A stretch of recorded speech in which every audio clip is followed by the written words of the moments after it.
Donc, étudier son marché. Hop. Donc, étudier son marché, ça sert à quoi? Moi, je ne suis pas là pour vous dire il faut faire des études de marché très approfondies, etc. Je suis beaucoup sur le passage à l'action. Donc, l'objectif d'une étude de marché, c'est vraiment pour vous ne pas vous lancer dans un projet, un produit, un service qui va finalement ne pas trouver preneur. Donc, à quoi ça sert l'étude de marché? Ça sert d'une part à s'imprégner du projet dans lequel vous vous lancez, de comprendre l'environnement micro des acteurs proches de nous, c'est-à-dire en étudiant son marché, on va du coup étudier sa concurrence, on va étudier ses clients, en tout cas les clients qu'on souhaite cibler avec son marché, etc. De comprendre l'environnement macro, j'y reviendrai ensuite, donc vraiment ce qui nous entoure d'un point de vue macro, de permettre de vérifier l'intérêt de notre offre, est-ce qu'il y a vraiment des gens qui vont vouloir acheter ce qu'on souhaite, de se faire connaître et de voir les forces et faiblesses de son projet. Donc, en fait, quand vous faites une étude de marché, moi, ce que je vous conseille, c'est de vous créer un document dans lequel vous allez répondre à 3 grandes questions. D'abord, d'un point de vue de la demande, qui sont les acheteurs et pourquoi ils achètent? Par rapport à ce que moi, j'ai envie de faire, qui sont les acheteurs et pourquoi ils veulent acheter ce que je vais proposer? Ensuite, il va falloir faire une analyse de la concurrence. Dans votre document de stratégie de marque que je vous ai fourni, vous avez une partie, vous avez 7 pages dans lesquelles je vous demande d'indiquer le nom de votre concurrent, ce qu'il fait, en quoi vous pouvez, quelle est son offre signature et en quoi vous pouvez faire mieux, etc., etc. Je vous invite vraiment à remplir ce document où vous allez analyser pas à pas votre concurrence. En fait, vous allez vous rendre sur les sites web, les comptes Instagram, etc., ou même en présentiel vers les concurrents. Vraiment, n'hésitez pas à voir grand pour vos concurrents. N'hésitez pas à aller regarder outre-Atlantique aussi. Et en fait, de noter tout ce qui va ressortir. Vous avez vraiment le template déjà préconçu sur votre document, votre guide de marque, où vous avez juste à remplir. Et ensuite, on a l'analyse de l'environnement. En fait, l'analyse de l'environnement, c'est l'environnement qui entoure votre projet. Donc là, j'ai mis les contraintes et les potentialités du marché, c'est-à-dire les évolutions technologiques, les évolutions législatives. Après, il y a peut-être des contraintes légales, etc., etc. Donc ça, c'est vraiment les 3 grandes questions à se poser lorsqu'on fait une étude de marché. Donc, moi, pour simplifier les choses, vous savez que j'aime bien simplifier les choses, je parle souvent de la stratégie des 3 C. Les 3 C pour étudier son marché. Contexte, clientèle, concurrence. Donc, en fait, des exemples d'informations que vous pouvez récupérer sur votre marché, c'est d'abord l'évolution de votre secteur d'activité. Est-ce que là, le secteur dans lequel je suis ou dans lequel je me lance est en croissance, est en stagnation? Quelles sont les tendances? Alors, pour vous donner un exemple très concret, je regardais une étude la dernière fois sur la wellness economy.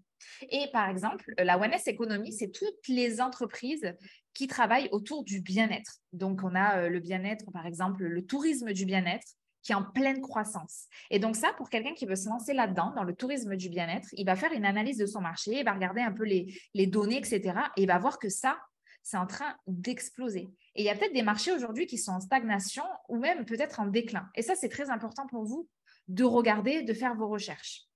Ensuite, il faut analyser les chiffres de son marché. Là, je reste vraiment rester très simple. Hein. Le but, c'est pas que vous passiez des heures et des heures dans la théorie. Le but, c'est que vous passiez à l'action.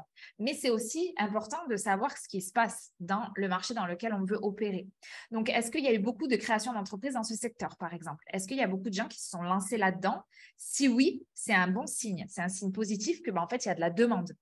S'il y a personne qui s'est lancé là-dedans, ça fait un peu peur. Donc, peut-être que c'est pas la bonne idée. Ensuite, les conditions d'accès au marché. Peut-être qu'il y a des marchés qui nécessitent des diplômes. Je pense par exemple à tous les marchés de thérapeutes ou voilà, il y a des marchés qui nécessitent d'être formés avant de pouvoir vendre ces services. On ne peut pas faire tout ce qu'on veut. Il y a des choses qui sont encadrées par la loi. Donc ça, c'est des exemples d'informations à récupérer sur son marché. Et ensuite, il y a la concurrence que je vous disais de récupérer votre document de stratégie de marque. Donc, en fait, la stratégie des 3 C, c'est hyper simple parce qu'en fait, vous allez d'une part analyser votre contexte, donc votre environnement. Vous allez analyser votre clientèle. Donc là, on ne rentre pas encore dans le client idéal. Hein. Je parle vraiment de la clientèle de manière générale. Donc, la demande et puis la concurrence, donc l'offre. Et donc, le marché, c'est tout simplement l'offre et la demande. Hein. Donc là, en fait, en ayant ça en tête, on essaie de simplifier l'analyse de son marché. Donc, en fait, quand vous allez analyser d'abord votre environnement, le contexte, le premier C. Vous allez analyser l'environnement politique, économique, social, législatif, etc., etc. Donc ici, qu'est-ce que j'ai mis?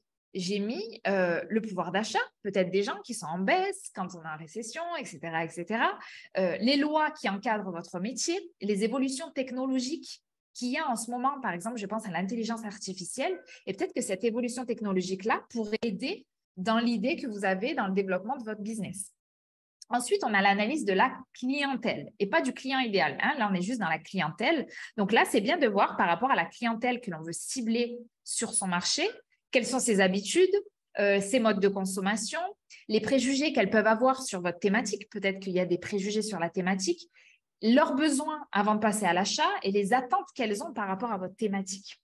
Et ensuite, on a les concurrences. Donc, qui sont-ils? Que font-ils? Quelle est leur offre signature? C'est quoi qu'ils font, qu'ils sont devenus connus aujourd'hui. Et l'idée, en fait, c'est d'identifier votre concurrence pour mieux vous en différencier. Sur le marché, la stratégie des 3 C, c'est la première chose que vous devez faire. Donc, analyser le contexte, la clientèle, la concurrence. Vous n'avez pas besoin de prendre des jours et des jours pour faire ça, mais vraiment pour avoir une vue d'ensemble, vraiment prendre votre position de chef d'entreprise et faire les choses dans le bon ordre, j'ai envie de dire, sans faire les choses au petit bonheur la chance, sans savoir vraiment ce qui se passe sur son marché.